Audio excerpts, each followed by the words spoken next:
Olá, seja muito bem-vindo ao Outro Ponto Podcast, um podcast onde a gente comenta a Bíblia por um outro ponto. Eu sou o Vinícius Parolin. Que eu vou chamar de GPS. E eu sou o Gabriel Aparecido.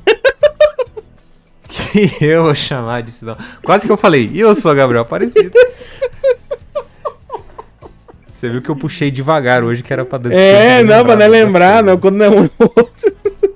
Mas fica aí, gente, fica aí. Porque hoje a gente vai falar sobre vida após a morte e o inferno eterno.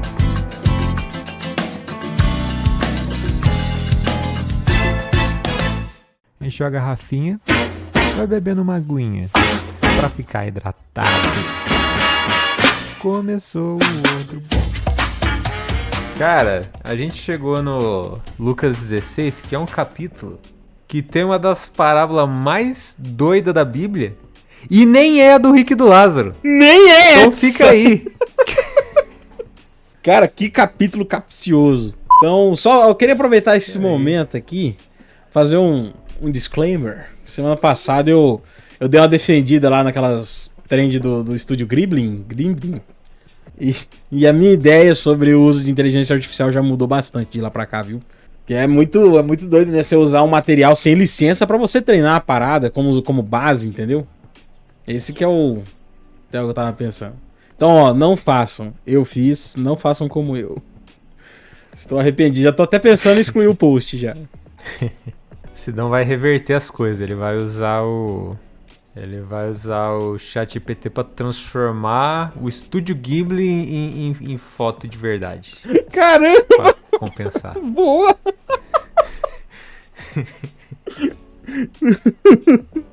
Mas cara, é zoado mesmo. Eu dei uma estudada, mas eu falei, porque assim, eu vi alguns argumentos a favor da IA, daí eu fiquei, será que é isso mesmo? Aí eu fui ver mais alguns outros argumentos contra a esse uso da IA em específico, né? E realmente é esquisito, né? Aquilo, é uma coisa o cara autorizar e beleza. Outra coisa é o cara não autorizar e... Pois é, cara. Você vai fazer um filme, você vai fazer um estudo acadêmico, você precisar consultar algum material que tem direitos autorais, você tem que consultar o dono do material, né? Agora a IA, ela praticamente pega tudo que tá disponível por aí e faz aquilo, entendeu? E simplesmente usa aquilo como inteligência pra poder... E isso sem dar nenhum tipo de atribuição ou crédito, né, pro dono da coisa. Então eu tô ficando meio contra esse uso em específico, né? Porque IA é maravilhoso em outras coisas. Sim. Eu vi uma frase bem interessante que é: IA não cria, IA gera, né? Bem por aí. A gente não tem nenhuma IA que realmente tá criando hoje em dia. Inclusive, na mesma semana estourou outra trend aí, menos popular, mas foi aquela de gerar quadrinhos da Mônica. Cara, é bizarro, velho. Eu vi alguma coisa, mas... É bizarro, porque o desenho fica estranho e as mensagens, as palavras ficam esquisitas também. Eu vi uma tirinha, tipo assim, que não tinha pé nem cabeça. Tipo... Um diálogo. Oi, Mônica, toma o seu coelho. Nossa, quero um sorvete. Essa é a tirinha. Mas é isso, pessoal. Vamos seguindo aqui pro nosso estudo de hoje, falando de Lucas 16. Vinheta.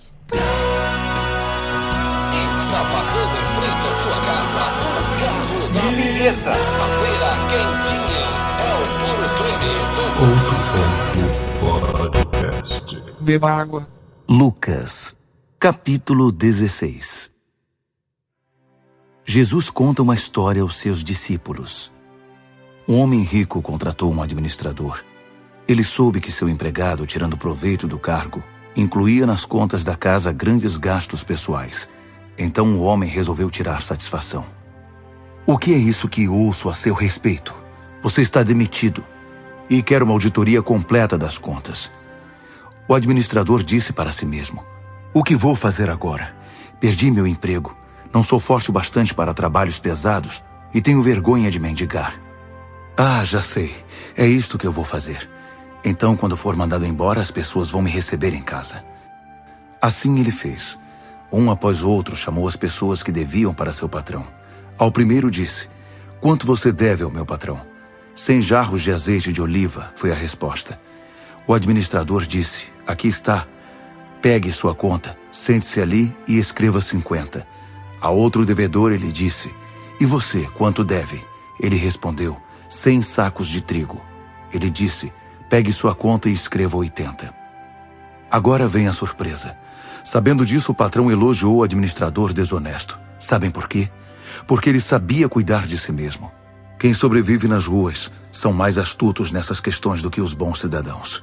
Eles estão sempre alerta, buscando opções, vivendo da própria astúcia. Quero que vocês sejam astutos assim, mas só para o que é correto. Aproveitem as adversidades para motivar a criatividade. Aprendam a concentrar-se no que importa. Assim vocês terão uma vida de verdade. Não sejam apenas bons cumpridores de regras. Jesus prosseguiu: se você é honesto nas pequenas coisas, será honesto nas grandes coisas. Se você é desonesto nas pequenas coisas, será desonesto nas grandes coisas. Se você não é honesto em cargos menores, acha que alguém irá promovê-lo a gerente? Nenhum trabalhador serve 2 patrões. Ele vai odiar o primeiro e amar o segundo. Ou irá valorizar demais o primeiro e desprezar o segundo. Vocês não podem servir a Deus e ao dinheiro. Cara, eu confesso que essa parábola aí, eu não lembrava dela.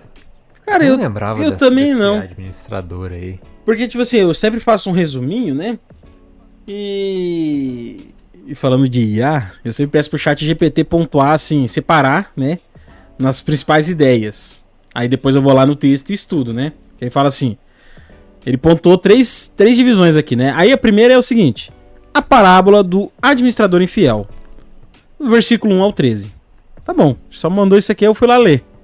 Na hora que ele falou parábola do administrador infiel, eu na minha cabeça já imaginei que era aquele que o mestre dá o dinheiro, né? Pros 3, os talentos, né? E o que recebeu menos acaba que não prospera. Eu achei que era essa. Aí eu comecei a ler, eu falei, ué, cadê os talentos? Você mentiu! Mentiroso! Pois é, cara. E, tipo, ela é esquisita. Ela é esquisita porque, tipo assim, ele é um cara infiel e ele vê tá tudo errado, ele vai ser demitido. Aí ele vai lá e faz uma farsa. E aí é isso. Eu não entendi esse final. Quer dizer, não entendi foi nada. E aí, tipo assim, eu vi explicações da parábola, né? Assim, a primeira interpretação que eu vi é que, na verdade, o senhor das terras, ele era mal. O mal! O mal!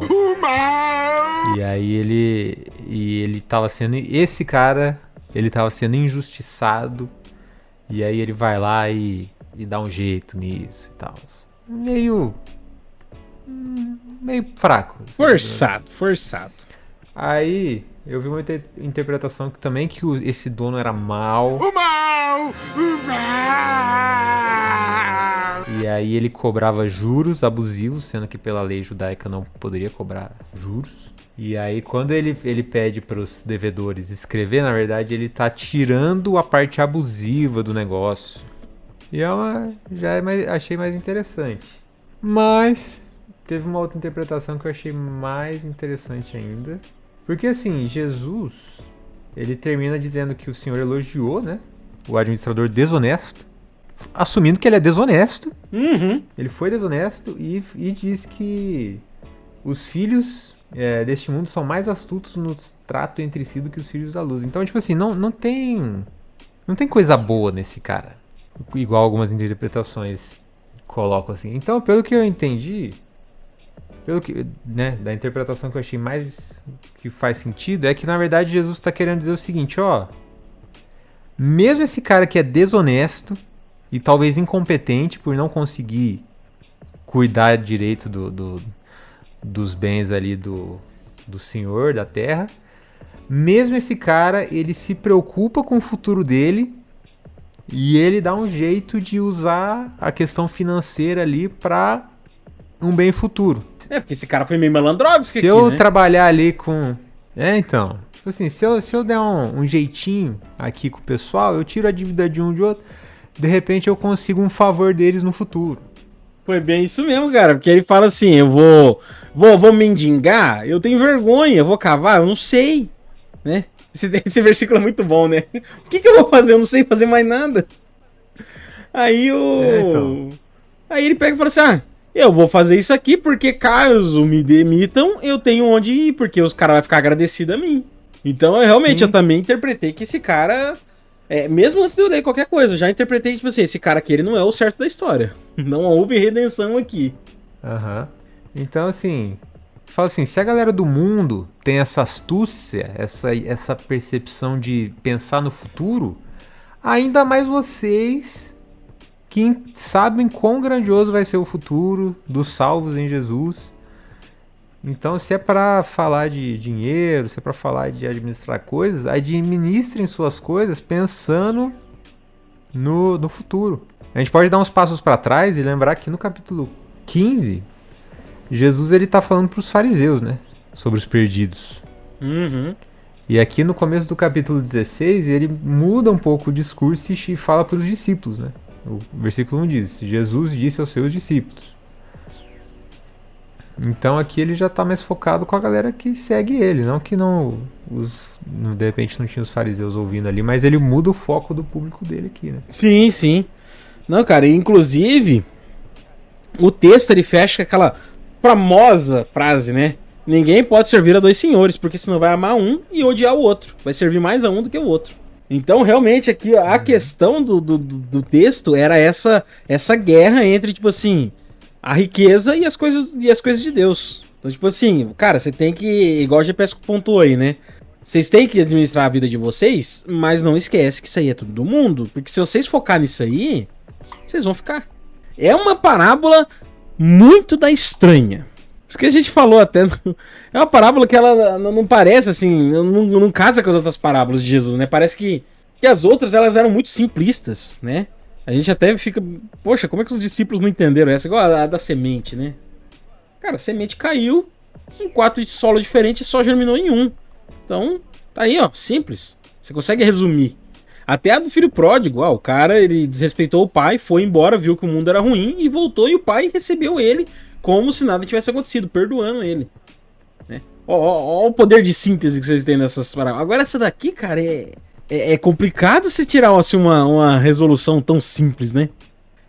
Cara, é muito bom. O final, assim, tipo assim, ele foi desonesto e o senhor dele elogiou ele. É isso, tipo assim. Acabou. Jesus tá exaltando um cara desonesto. Uhum. Então você tem que parar pra pegar essas nuances ali, né? O que Jesus conclui no final, né? Na real. Que é isso que a gente comentou agora. Dos bens, da adoração, de pensar no reino. Mas eu tenho another point. Another point about this. Que é o seguinte. Aqui, isso aqui já é uma piraçãozinha. Eu ligando 1 mais 1 igual a 5, né? Mas eu acho que vai fazer um sentido. Vamos lá, né? No grego, quando começa assim, cara, ou vai ser muito bom ou vai ser muito ruim. Quando a pessoa traz o idioma original. Mas no grego, né? A palavra aqui pra riquezas é a palavra mamon, que você em casa já deve ter ouvido, né? Só que essa palavra, ela tá meio desalocada aqui, tá? Até onde eu pesquisei, tá? Se eu tiver falando alguma besteira aqui, por favor, me corrijam no texto. Mas esse ponto aqui é mais pra minha conclusão do que realmente pro efeito aqui desse raciocínio completo. Mas, assim, a palavra mamon, ela é meio desalocada aqui porque ela era meio que um dialeto, né? Meio que uma gíria mais do grego daqueles lados ali. Então, quando Lucas escreveu mamon aqui, né? Esse mamon é usado para traduzir riquezas e dinheiro, mas era meio que uma gíria do local. Tanto é que na Idade Média trouxe-se, né, a cultura de que esse deus mamon, na verdade, era o deus das riquezas, né? Porque ele é trazido até como quase como um nome próprio aqui, né? Então, essa conclusão aqui, né, me levou a um ponto que é o seguinte: na verdade, essa história toda aqui era uma grande alegoria de Jesus falando sobre esse embate de deuses, né? Você vai ficar aí servindo mamon ou você vai vir pro lado de Deus, né? Você vai ficar apegado aí com os deuses desse mundo ou você vai servir? Por isso até que ele fecha o texto, né? Não tem como você servir a dois senhores. No trono do viver só pode haver um Senhor. Se for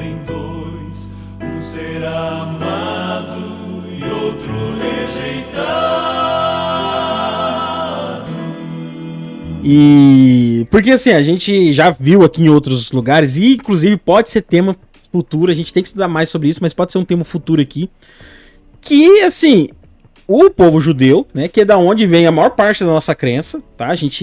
A nossa religião, ela é pós-semita, assim, né? A gente pegou do judaísmo e inseriu Jesus no meio, e aí fundou o cristianismo. Eu sei que tem mais nuances, mas é basicamente isso. Então, e o judaísmo, ele tinha um folclore muito rico, e quando eu falo folclore, eu sei que a palavra não se encaixa aqui muito bem, ainda mais pra gente que tem fé nisso aqui, mas é só pra vocês entenderem que, tipo assim, cara, da mesma maneira que os povos daqui acreditavam em saci, mula sem cabeça, uma galera lá na Europa acredita em lobisomem, aqui eles tinham as crenças deles, né? Então, muito provavelmente esse Mamon realmente fosse tratado como essa divindade ligada às riquezas, e Jesus aqui fazendo essa alegoria com essa história pra realmente colocar as pessoas nesse ponto de vista sobre ter dois senhores, né? E aqui colocando a riqueza como sendo um grande problema. A gente já falou aqui, né? Riqueza não é pecado, né? A gente tem vários exemplos aí, mas se tem uma bênção que tem contraindicações na Bíblia, é a riqueza. E ali o servo, né, enquanto ele tava ali cultuando Mamon, até que quando ele fala assim, o que eu vou fazer, eu não sei o que eu vou fazer, dá a ideia de que esse cara não era um cara proativo. Porque um cara que é proativo, ele sabe fazer várias coisas, né? Ele chegou ali a ser mordomo e acabou que ele se encostou ali, vida fácil, mordomo, ele usufrui das coisas da casa, né? Ele mora na casa do dono, então ele anda sempre com o dono. E esse cara, ele foi ficando acostumado com aquilo, ele foi servindo as riquezas do dono, ele foi se cercando daquilo, servindo a Mamon. Até que a água bateu na bunda dele, né? Ele teve que se virar, falou, o que eu vou fazer, né? E aí que ele foi buscar a Deus, né? E aí entra essa questão aí, pode até rebuscar lá atrás naqueles outros sentidos, né? A questão da misericórdia, que aí ele começou a agir de maneira correta, mas mesmo assim ele era um cara desonesto, né? Porque ele só tava fazendo aquilo por interesse.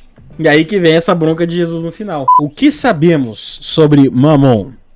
Apesar de estar escrito aqui, o Novo Testamento está escrito em grego, a palavra Mamon vem do aramaico mamona, né? Mamona mesmo. E, inclusive, ela é anterior até ao Novo Testamento, né? E aqui, em Mateus, né, e Lucas 16:13, que é o que a gente tá vendo aqui, Jesus não apresenta Mamon como uma divindade tradicional, mas sim como uma força rival de Deus, algo que pode dominar o coração do ser humano. Meio que personificando mesmo a riqueza nesse ser aqui que Jesus meio que atribuiu essa palavra aqui nesse contexto. Se ele não for o primeiro em seu coração, então já não é mais nada, não passa de uma ilusão. Mas se ele for o primeiro, o seu companheiro, motivo do seu existir, você vai viver, você vai sorrir, você vai vencer, você vai viver, você vai sorrir, vai vencer.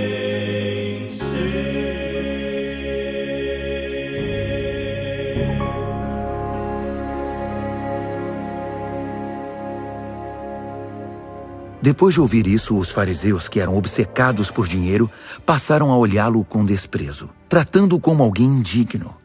Jesus reprovou essa atitude e disse: Vocês são mestres em parecer importantes na frente dos outros, mas Deus sabe o que está atrás dessa fachada.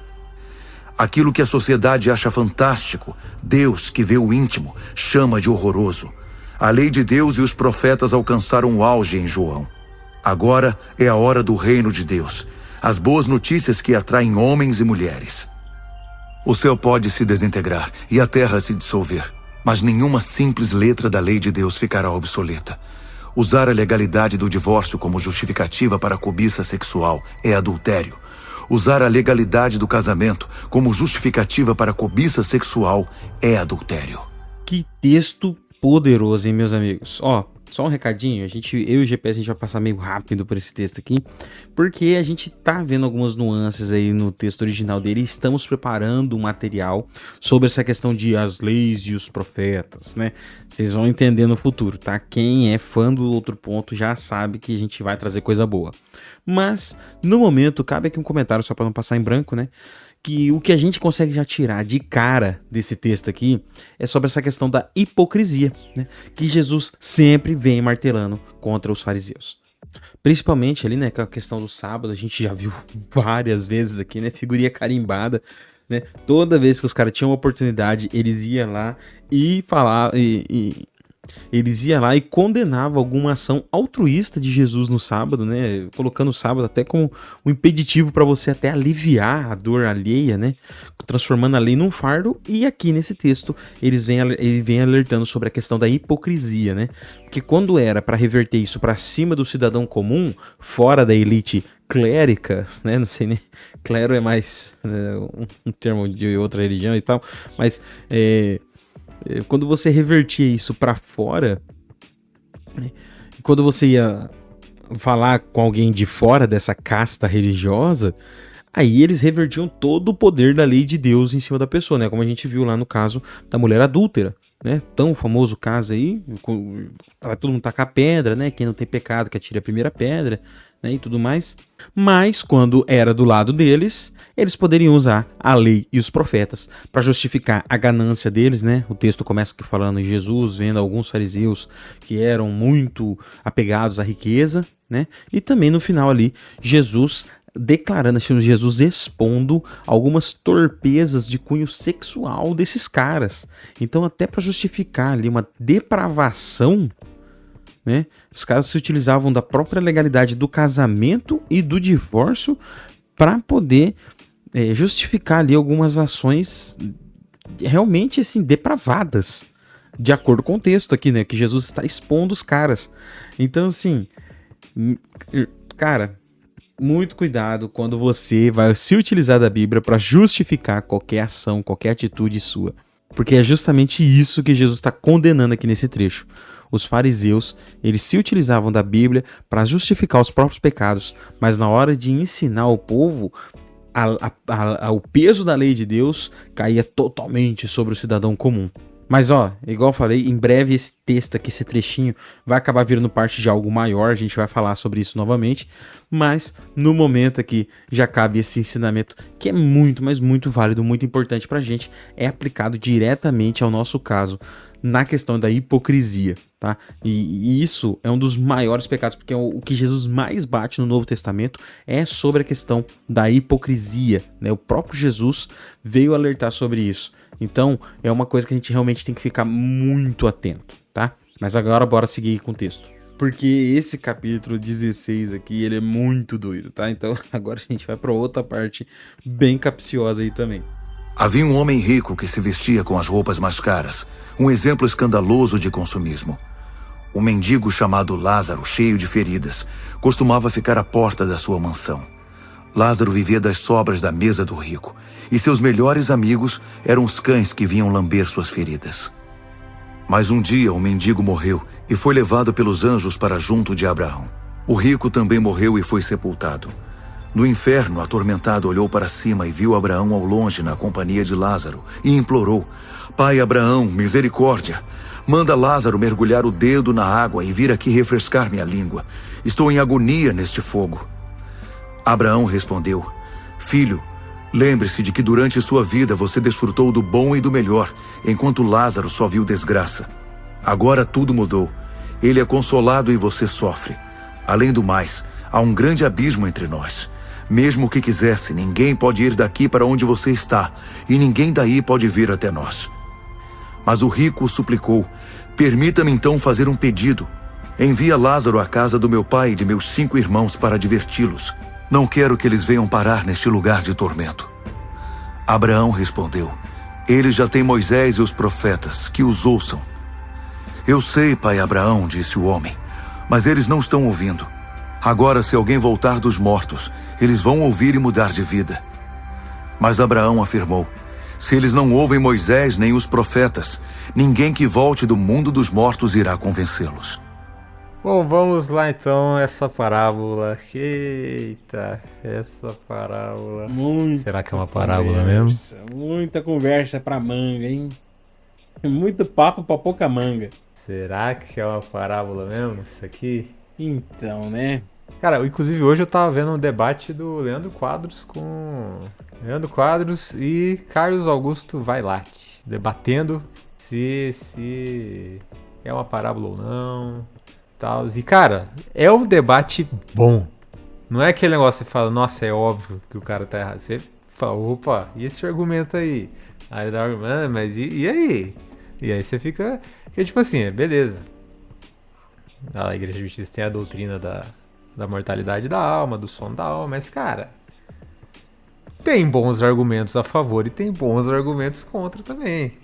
Inclusive, eu acho que esse não deveria ser o foco do nosso episódio hoje, porque um dia vai sair um episódio só sobre esse tema. Vai.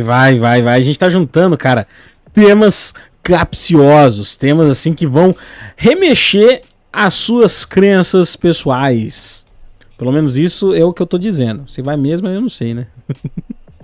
Como a gente já fez um episódio também sobre as parábolas, eu acho que a gente... Vamos jogar aqui coisas que a gente acha coisas. Interessante. Deus tem uma esposa? Então...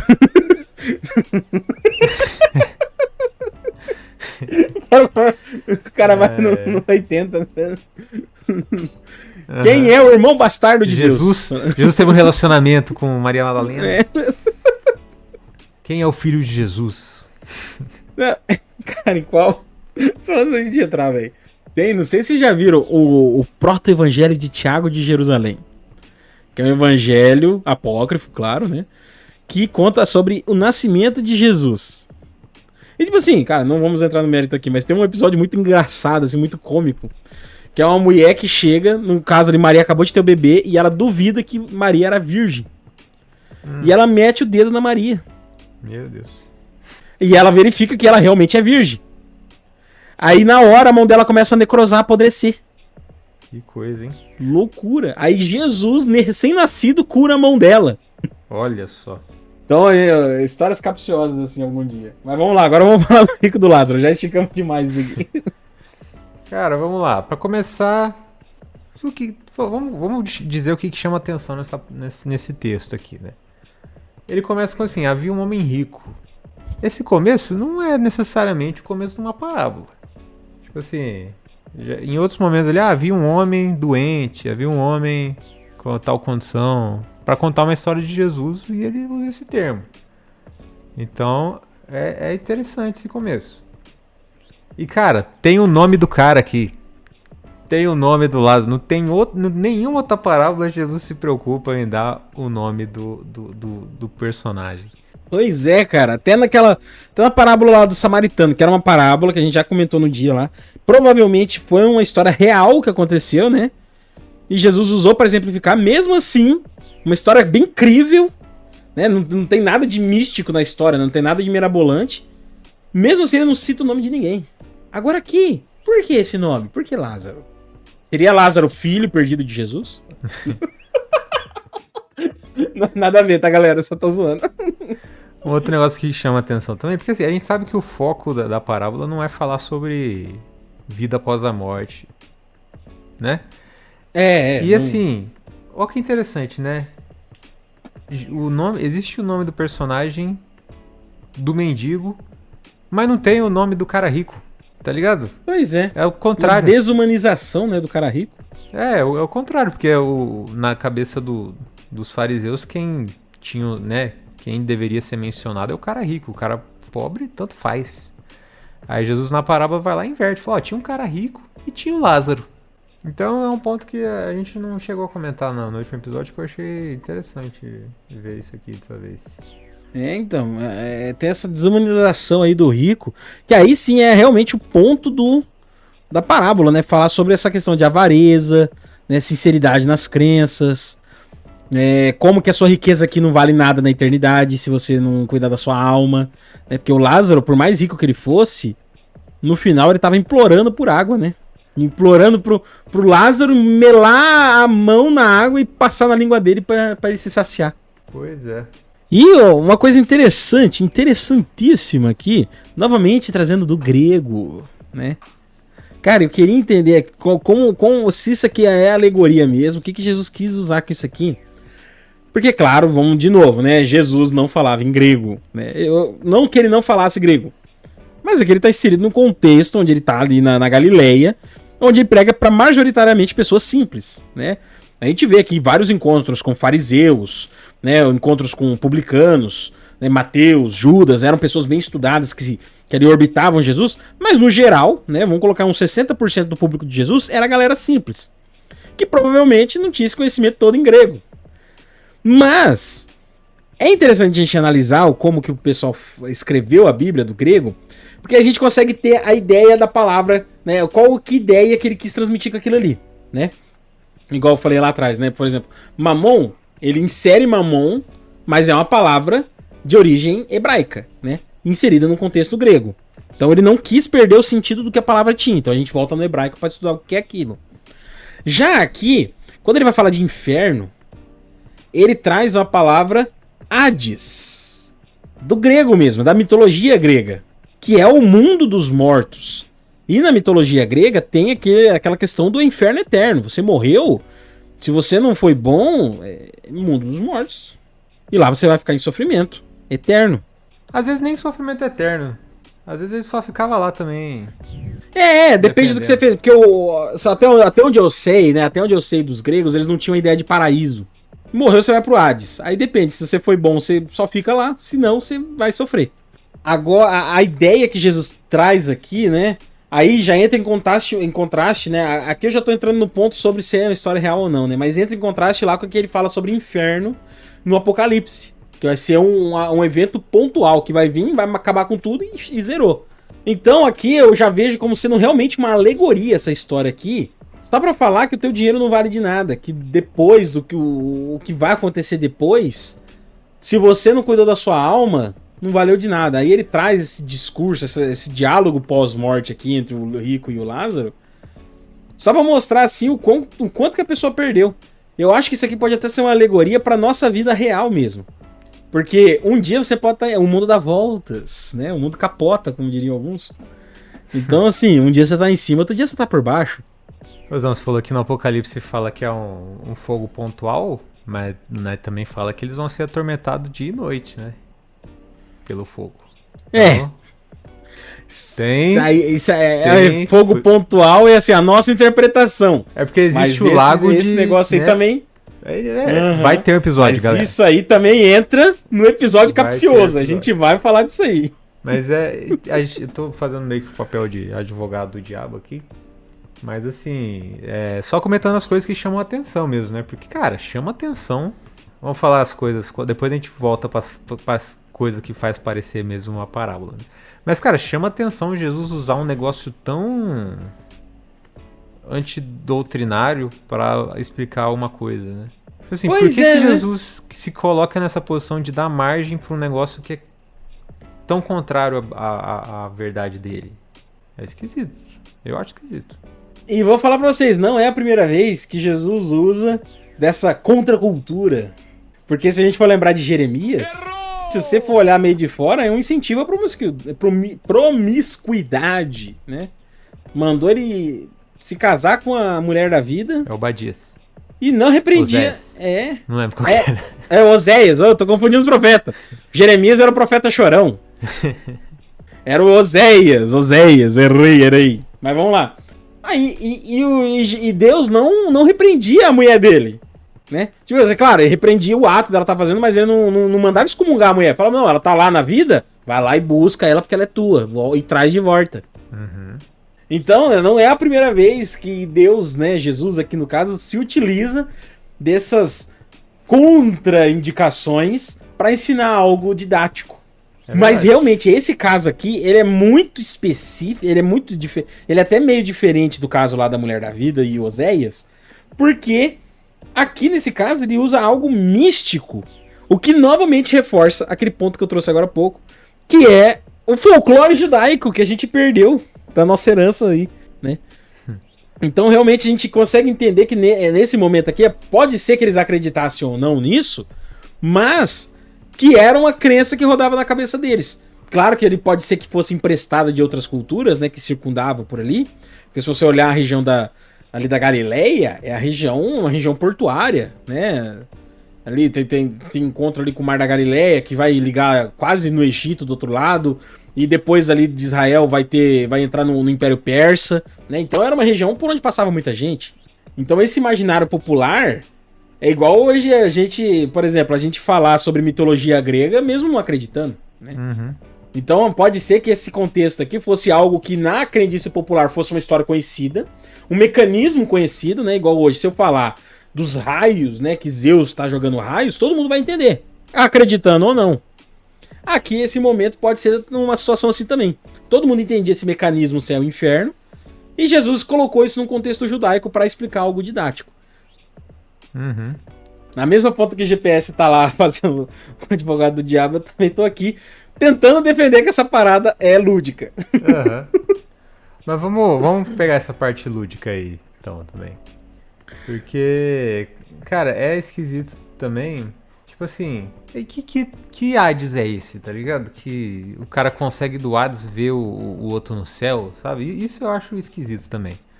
O Hades onde o cara sente sede, ele... Isso até me faz acreditar que Jesus, durante a parábola, mesmo falando em hebraico, deve ter utilizado o termo Hades. Porque, de novo, foi uma região dominada pelos gregos, agora sob dominação romana. Então a galera já conhecia. E o Hades, como a gente falou agora há pouco, né? O pós-vida grego, ele não tem essa divisão entre paraíso, né? Às vezes o Lázaro tava ali numa região porque o cara foi um avarento, ele tava sofrendo. E o Lázaro tava ali do ladinho dele. Inclusive, sentado no colinho de Abraão. O deus da morte, né, dos gregos, a gente assiste o filme do Hércules, né, da Disney, e acha que ele é do mal. Mas na mitologia, ele era tranquilão. Ele era da paz. Ele só acabou ficando com, tipo, na hora de sortear lá quem que ia ficar com cada coisa, na hora de decidir, ele ficou com o mundo do subterrâneo. Não, pra vocês terem uma noção, tipo assim, até aquele também, o Fúria de Titãs, né? Que tem ali uma tramóia do Hades querendo tomar o lugar de Zeus e tudo mais, né? Mas não, cara, o Hades, inclusive, o Hades, ele não é a representação do diabo, entendeu? Ele é um deus que acabou ficando no submundo. Inclusive, ele foi trapaceado pelos irmãos dele e acabou ficando com o submundo, que era o menos prestígio. E ele ficou suave com isso. Então, realmente, essa ideia, né, de o inferno mal, né, não é... Tanto é que o rio Estiges, que leva as pessoas pro submundo, foi onde o Aquiles foi banhado. Pra ficar invencível, né? Então, tipo assim, o submundo no grego não tinha essa ideia de ruim, né? Então, quando a gente vê aqui que os dois estão no Hades, provavelmente eles estavam realmente juntos. Não é que, tipo assim, do Hades ele tava vendo o paraíso. Não, eles estavam no pós-vida, só que a situação do Lázaro era melhor porque ele foi um cara de boa, um cara suave. Então ele tava tendo um pós-vida legal, enquanto o Lázaro tava, enquanto o rico, né, tava sofrendo com as escolhas dele durante a vida. Aí, de novo, aquele negócio, né? Jesus utilizou um mecanismo conhecido pela galera, mesmo que emprestado de outra cultura, para explicar algo. Pelo menos isso é o que eu interpreto quando a gente olha esse lado assim mais interpretativo do idioma original. Uhum. Agora, voltando um pouco para as lições também da parábola, é interessante que o cara... Olha só esse detalhe. O cara, na sua agonia, ele não clama para Deus. Ele clama para Abraão. Uhum. Tipo assim, tá tão focado na tradição, né? Dos judeus ali, que ele se orgulha tanto de ser filho de Abraão que ele esquece que ele é filho de Deus. Olha que coisa. Pois é, cara, é igual esses dias atrás, né? A gente viu aqui os fariseus falando que eles eram filhos de Abraão. Deus falou: vocês não valem nada. Isso aí não significa nada. Baldes pra vocês, que vocês são filhos de Abraão. E filhos de Deus, cadê? O que vocês estão fazendo? Né? A mesma coisa acontece aqui mesmo, bem pontuado isso aí, cara. É que até ele não... Mesmo no sofrimento dele ali, ele meio que parece que não se arrepende do que ele fez, né? Não entende, pelo menos, o que ele tinha feito de errado. Então, mas nesse momento ele se compadece, né, da família dele. Falou, putz, velho, minha família tá na mesma situação aí que eu, vivendo igual eu, e eu preciso dar um jeito de avisar eles, né? Mas aí o Abraão fala, né, pô, cara, não vai dar. Porque eles já têm a lei, os profetas, eles leem, eles têm a Torá. Tá escrito lá como você tem que viver. Não adianta você voltar do mundo. Pode ser o que for que não vai mudar a cabeça deles. Se eles têm a lei e os profetas, né? E isso não muda nada pra eles, então esquece. Então, galera, a gente viu aí, ó, esse capítulo falando aí sobre riquezas, né? Então, apesar de ser uma bênção, né, no geral aqui, o foco sempre tem que ser em Deus. E é isso, pessoal. Chegamos ao final de mais um episódio, né? Aí, Lucas 16. Cara, que capítulo doido. Cara, essas parábolas, as duas parábolas mais estranhas que Jesus contou tá aqui, né? Então, galera, pra vocês ficarem sabendo de mais esquisitice, já se inscreve aí no canal, ativa o sininho, porque vai ter esquisitice, cara. A gente vai entrar numa fase aí, a gente vai começar... A próxima série mesmo, a gente vai pra um livro doido. Vocês vão ver. Então, já se inscreve, ativa o sininho pra vocês não perderem, compartilha com seus amigos que gostam dessas viagens assim, né? E bora junto com a gente que a gente tá chegando na reta final já do livro. Isso aí. E siga a gente nas nossas redes sociais, no @outro.podcast, no Instagram e no TikTok. E até semana que vem. Até.